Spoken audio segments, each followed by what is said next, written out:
Hii risasi imepiga watu wawili.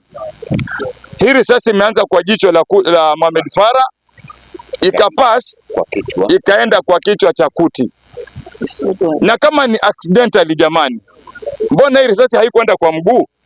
It's not accident. Mbona haikwenda kwa mkono? Iende kwa kichwa, ikose jicho, ipate kisogo cha mtu. Hawa watu wako intentionally ya kuua. Na wenye wanauawa ni watu ambao hata kisu chenyewe haezi inua kisu akadunga mtu. Sidanganywe, na hata badala wakati tulikuwa tukivuta unga tulikuwa na nguvu. Hii dawa inatunyonya nguvu hatuna. Kwa hivyo mkikuja kama wataka kushika, njoo askari mmoja wa kike utashika watu 10 wa mat.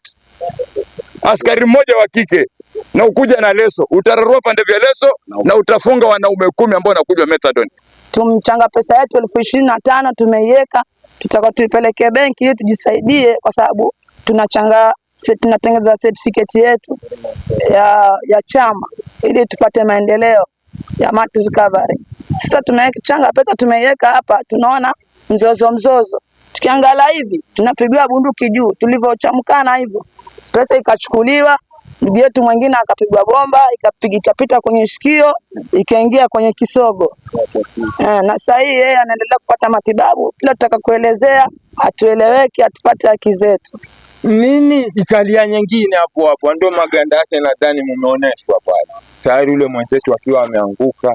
Sasa nikimwangalia yule askari mimi yani mnabaki kushangaa, yani sielewi.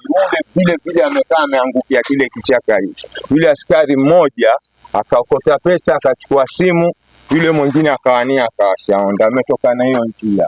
Hata mfiniko wa onda umeanguka, yule mkubwa alipokuja akaambia mfiniko wa onda